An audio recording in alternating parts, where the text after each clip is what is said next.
Hello everyone, this is Reena Modi. Today I am going to discuss your first class of botany first year. We have to discuss here about the microbiology, which is the first paper of your course. BSc first year botany, first unit microbiology. This is the unit name. First chapter we have to discuss here virus. Virus के बारे में आपको करना है। तो virus में मैं सबसे पहले यहाँ पर डिस्कस करने जा रही हूँ सिनॉप्सिस। आपका जो हर चैप्टर पढ़ा जाएगा हम सिनॉप्सिस से कंटेंट एक बार समझकर फिर हम स्टेप बाय स्टेप इस क्लास को आगे बढ़ाएंगे। सिनॉप्सिस में आपको क्या करना है, सबसे पहले वायरस क्या है, इंट्रोडक्शन, हिस्ट्री, कहाँ से शुरुआत हुई थी, वायरस कहाँ पे सबसे पहले देखा गया था, कब और किस कंडीशन में देखा गया था। उसके बाद बात करेंगे जनरल कैरेक्टरिस्टिक्स कि वायरस में कौन कौन से फीचर्स होते हैं जो हम उसको इजीली आइडेंटिफाई कर सके कि गिवन मटेरियल जो है वो वायरस है। नेचर ऑफ वायरस, वायरस की प्रकृति कैसे होती है, नेचर कैसा है उसका, क्या वो लिविंग है, नॉन लिविंग है ना, उसके बारे में हम इसमें पढ़ेंगे नेचर ऑफ वायरस में। नेक्स्ट पॉइंट लेंगे structure and constituents of virus. Virus की स्ट्रक्चर कैसी है, उसकी अल्ट्रा स्ट्रक्चर देखेंगे, उसमें कौन कौन से कंपोनेंट्स है जो वायरस की स्ट्रक्चर को बनाते हैं वो डिस्कस करेंगे। बाद में बात करते हैं classification of viruses. Different classification जो है दिए गए हैं हमारे कोर्स में, उसमें सबसे मोस्ट इम्पोर्टेंट है बाल्टीमोर क्लासिफिकेशन, वो हम करेंगे। बात करेंगे नोमेनक्लेचर ऑफ वायरस। किसी भी पर्टिकुलर टाइप के वायरस को नाम जो दिया जाता है, किस सिस्टम के बेसिस पे दिया जाता है, उसे कहते हैं नोमेनक्लेचर। ठीक है, बात करेंगे nomenclature of virus next class में। Multiplication and reproduction of virus. Virus किस तरह से रिप्रोड्यूस होते हैं, किसी होस्ट में जाने के बाद वो अपने नंबर को बढ़ाते हैं, वही उसका रिप्रोडक्शन है और मल्टीप्लिकेशन है। वो हम डिफरेंट टाइप से स्टडी करेंगे, साइकिल भी स्टडी करना है। इकोनॉमिक इंपोर्टेंस ऑफ वायरस, आगे देखेंगे हम क्या क्या इंपोर्टेंस है, इकोनॉमिक इंपोर्टेंस क्या है वायरस के। फिर होगा next life cycle of virus. Specially life cycle जो एक वायरस का एग्जांपल लेके हमको करना है जो आपके कोर्स में है, टोबैको मोज़ेक वायरस, उसकी अल्ट्रा स्ट्रक्चर करनी है, साथ ही साथ उसका लाइफ साइकिल। अभी मैं नेक्स्ट स्टार्ट करने जा रही हूँ introduction of virus and history की, उसकी हिस्ट्री की बात करते हैं हम इंट्रोडक्शन ऑफ वायरस की। तो वायरस वर्ड एक लैटिन वर्ड है जिसका जो लैटिन वर्ड है वायरस। वायरस का मतलब होता है पॉइजनस लिक्विड, पॉइजनस लिक्विड, इससे बना हुआ है वायरस। वायरस एक असेलुलर स्ट्रक्चर है और इसकी खासियत यह होती है कि इसे बैक्टीरियल फिल्टर के द्वारा नहीं छाना जा सकता। सबसे पहले जब वायरस को खोजा गया था तब सबसे पहले ये एक्सपेरिमेंट किया गया था, साइंटिस्ट थे फर्स्ट इग्नोस्की, जो इग्नोस्की साइंटिस्ट थे, ये रूस के साइंटिस्ट थे, है ना। इन्होंने सबसे पहले वायरस को खोज निकाला था टोबैको मोज़ेक वायरस डिजीज के दौरान।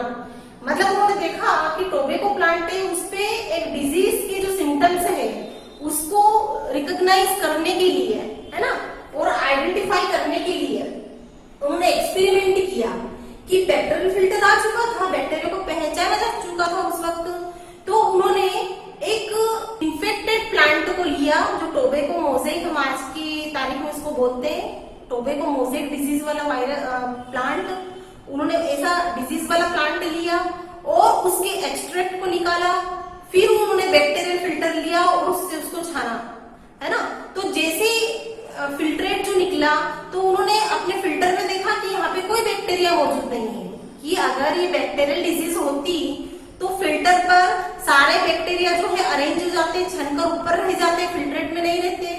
तो उन्होंने पहले तो फिल्ट्रेट को देख, जो फिल्टर है फिल्टर पेपर है उसको ऑब्जर्व किया, वहां पे कोई भी बैक्टीरिया नहीं था। मीन्स वो समझ गए कि यहाँ पे ये जो डिजीज है किसी बैक्टीरिया के द्वारा नहीं हुई है।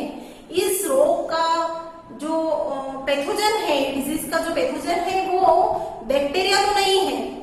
जब उन्होंने नीचे निकले हुए फिल्ट्रेट को, जो फिल्ट्रेट होता है लिक्विड छानने के बाद जो निकलता है उसे फिल्ट्रेट कहते हैं, उस फिल्ट्रेट को एक हेल्दी टोबैको प्लांट में इंजेक्ट किया। एक्सपेरिमेंट कर रहे थे तो इस दौरान उन्होंने देखा कि जिस हेल्दी प्लांट में उस इन्फेक्टेड प्लांट के फिल्ट्रेट को अगर फिल्टर कर दिया जाए तो उसमें फिर डिजीज क्रिएट हो जाती है, मतलब वापिस उसमें मोजेइक जो डिजीज है वो बन गई थी। तो वो जैसे उन्होंने ऑब्जर्व किया, मीन्स वो ये चीज समझ गए थे कि यहाँ पर कोई ऐसा पैथोजन है जो डिजीज क्रिएट कर रहा है, वह बैक्टीरिया नहीं है जिसे हम बैक्टीरियल फिल्ट्रेट से छान सके इजीली।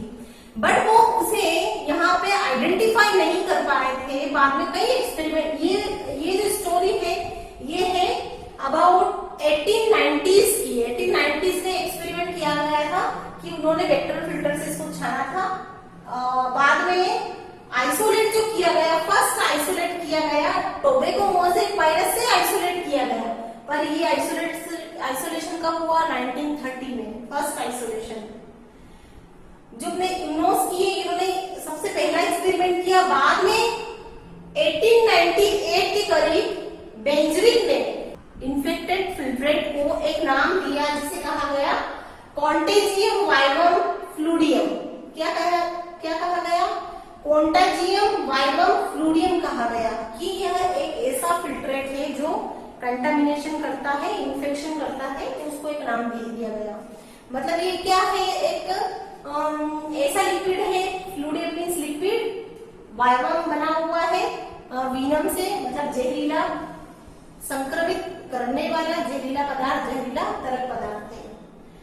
बाद में इसी दौरान और एक्सपेरिमेंट चल रहे थे। ये जो ड्यूरेशन थी, बाद में जैसे ही उन्होंने पहचाना था कोई फैक्टर है मौजूद है जो प्लांट को इन्फेक्टेड कर रहा है, तो कई साइंटिस्ट ने अपने एक्सपेरिमेंट स्टार्ट कर दिए और कई सालों तक इसे एक पर्टिकुलर नाम आइडेंटिफिकेशन नहीं मिला था। फिर 1898 के दौरान जब इसको ये नाम दिया गया इसके फिल्ट्रेट को, तभी उसी दौरान 1898 में लोफलर और फ्रोश ने कुछ एनिमल्स में उन्होंने ऑब्जर्व किया, उस पे एक्सपेरिमेंट कंटिन्यूअसली वो करते रहे। तब उन्होंने देखा है कि ये एक ऐसा पैथोजन है जो प्लांट में भी डिजीज क्रिएट करता है और एनिमल में भी कोई ऐसा पैथोजन है जो डिजीज क्रिएट कर रहा है। मीन्स दो तरह की यहाँ पे वायरस का डिस्कवरी की मेथड चल रही थी कि एनिमल वायरस है और प्लांट वायरस है। प्लांट और एनिमल वायरस की पुष्टि होने के बाद एक तीसरे प्रकार का वायरस आया जो 1915 में टॉर्ट ने बताया कि थर्ड टाइप का वो वायरस होता है जो बैक्टीरिया को इन्फेक्शन करता है ना, बैक्टीरिया में डिजीज क्रिएट करता है। वायरस में कॉन्टिन्यूअसली जो साइंटिस्ट अपना काम कर रहे थे, मीन्स दो वायरस की पुष्टि हो गई थी कि ये जो वायरस है एनिमल में भी है और प्लांट में भी है। साथ ही साथ 1915 में टॉर्ट ने ये साबित कर दिया कि तीसरे प्रकार का एक और वायरस है जो बैक्टीरिया को अपना निशाना बनाता है ना, जो बैक्टीरिया में जाकर वहां पे जब मल्टीप्लाई होता है, मतलब बैक्टीरिया को इन्फेक्शन करता है, उसे कहा गया बैक्टीरियोफेजेस। बाद में डी हेरेल ने, दोनों ही साइंटिस्ट से अपना काम कर रहे थे। 1915 में इन्होंने स्टार्ट कर दिया था। 1917 में डी हेरेल ने भी यही काम किया कि उन्होंने बैक्टीरिया के इन्फेक्शन करने वाले या बैक्टीरिया के अंदर मल्टीप्लिकेशन करने वाले वायरस का पता लगाया और उसे नाम दिया बैक्टीरियोफेज। ठीक है, बैक्टीरियोफेज। तो यहीं से हमने बैक्टीरियोफेज स्टार्ट किया था सुनना, इनके द्वारा पता चला बैक्टीरियोफेजेस के बारे में। अब इस वाली जो रिसर्च में ये चीज तय हो गई थी कि पुरानी रिसर्च के दौरान ये पता चला था कि वायरस जो है लिक्विड है। ठीक है, इस वाली रिसर्च के बाद इस बात की पुष्टि हुई कि वायरस एक्चुअल में लिक्विड नहीं है, यह एक क्रिस्टल फॉर्म में पाए जाने वाला फैक्टर है जो अगर किसी होस्ट के बाहर है तो वो क्रिस्टल फॉर्म में रहता है, उसके फीचर्स जो होते हैं वो नॉन लिविंग जैसे होते हैं, और जब भी किसी होस्ट के अंदर किसी बॉडी में एंटर करता है तो यह लिविंग की तरह बिहेवियर करने लग जाता है और मल्टीप्लिकेशन शुरू कर देता है।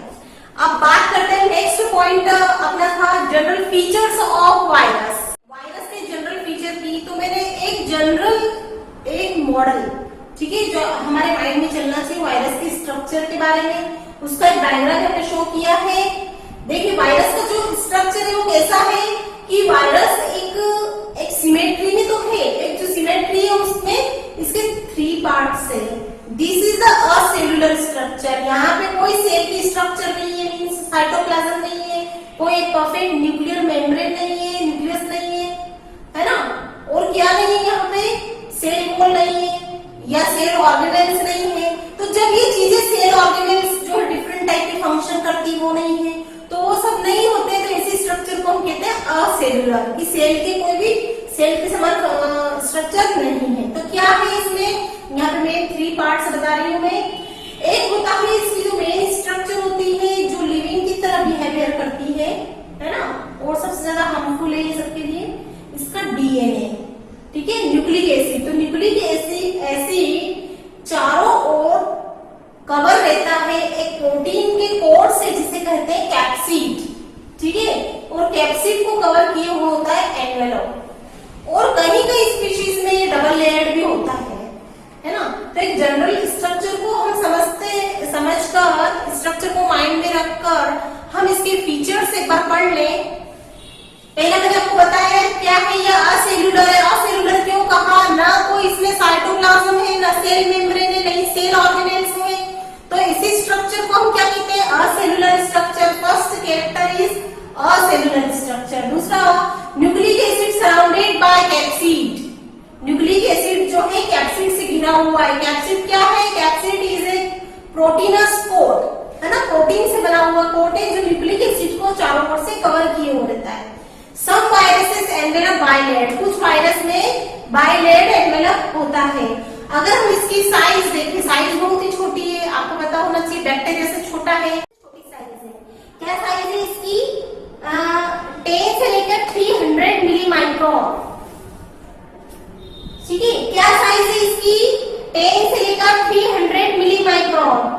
बात करें हम और क्या फीचर है इसमें, can't filter with bacterial filter, है ना, हम नहीं इसको फिल्टर कर सकते। नेक्स्ट, फंक्शनल ऑटोनॉमी एब्सेंट, इसमें कोई सेल्फ ऑटोनोमस सिस्टम नहीं है। सेल्फ ऑटोनोमस मींस क्या, functional autonomy. Functional autonomy means जैसे हमारी बॉडी में एक फंक्शनल ऑटोनॉमी है, मींस हमारी बॉडी डाइजेशन कर रही है, रेस्पिरेशन कर रही है, एनर्जी जो है प्रोड्यूस कर रही है, उसी एनर्जी से हम अपने आप को सर्वाइव स्टैंड कर पा रहे हैं, है ना। ये सारे सिस्टम जो होते हैं वायरस में नहीं होते, इसलिए कहते हैं कि फंक्शनल ऑटोनॉमी इसमें एब्सेंट होती है। नेक्स्ट है मल्टीप्लाई इंट्रासेल्युलर। एक ही फंक्शन होता है इसमें, मल्टीप्लिकेशन, अपने नंबर को बढ़ाता है। कब बढ़ाता है, जब ये किसी होस्ट या सेल के अंदर एंटर हो जाता है। तो इसलिए से मल्टीप्लिकेशन कैसे होता है, मल्टीप्लाई इंट्रासेल्युलर। ये इंट्रासेल्युलर मल्टीप्लाई करता है, इस कंडीशन को कहा जाता है ऑब्लिगेट इंट्रासेल्युलर पैरासाइट है, ठीक है। इसका जो न्यूट्रिशन है उसके आधार पर हम कह सकते हैं कि क्या है, ऑब्लिगेट इंट्रासेल्युलर पैरासाइट की तरह काम करता है, ठीक है। लीपमैन सिस्टम इसमें कंप्लीटली एब्सेंट है। लीपमैन सिस्टम क्या है, हाई एनर्जी प्रोडक्शन सिस्टम है, हाई एनर्जी प्रोडक्शन सिस्टम है, जिसे लीपमैन सिस्टम कहते हैं, जो सारे लिविंग बींग्स में होता है, यहाँ पर एब्सेंट होता है। ग्रोथ देखें हम, तो ग्रोथ कैसे होती है इसकी, इसमें कोई साइज जो है छोटा या बड़ा नहीं होता, ये डायरेक्टली मल्टीप्लाई होता है। किसी सेल में इन्फेक्शन के बाद किसी होस्ट की सेल में जाता है, वहां पे कंटिन्यूअसली अपने नंबर को बढ़ाता है, तो मल्टीप्लिकेशन से ही इसकी ग्रोथ मानी जाती है। और ग्रोथ मल्टीप्लिकेशन, ग्रोथ जो होती है मल्टीप्लिकेशन के द्वारा होती है। और this is a infectious particle. कैसा है ये, इंफेक्शियस है, मींस किसी भी होस्ट में जाने के बाद तुरंत तेजी से मल्टीप्लाई होने लग जाता है, और वो बॉडी की प्रोटीन को अपनी स्ट्रक्चर में या कैप्सिड बनाने में काम में लेता है। तो ये फीचर की बात करें तो वायरस क्या है, resistant against acid basis salts, इसके प्रति ये प्रतिरोधी होते हैं, किसी एसिड और सॉल्ट के प्रति प्रतिरोधी होते हैं, रेजिस्टेंट होते हैं, बट इनेक्टिव बाय कीमो और थर्मोथेरेपी। किसी भी केमिकल से या टेम्परेचर से हम इनको इनेक्टिव कर सकते हैं। Response against humidity and temperature, अगर ह्यूमिडिटी और टेम्परेचर में वेरिएशन आता है तो ये रिस्पॉन्स करते हैं, ये इसका मेन फीचर। बात करते हैं प्रेसिपिटेशन की। अगर इसको प्रेसिपिटेशन किया जाए, मतलब प्रेसिपिटेट किया जाए, सेफ्रेनिन एथिलकोल या एसीटोन में इजीली प्रेसिपिटेट हो जाते हैं, है ना। नो इफेक्ट बाय एंटीबायोटिक्स, किसी भी एंटीबायोटिक्स इसका इस पर कोई इफेक्ट नहीं होता है। मीन्स अगर एंटीबायोटिक ड्रग अगर हम लेते हैं, बॉडी में वायरस है तो कोई इफेक्ट नहीं होगा, वायरस के लिए हार्मफुल नहीं होंगे एंटीबायोटिक्स। तो ये सारे जनरल फीचर्स हैं जो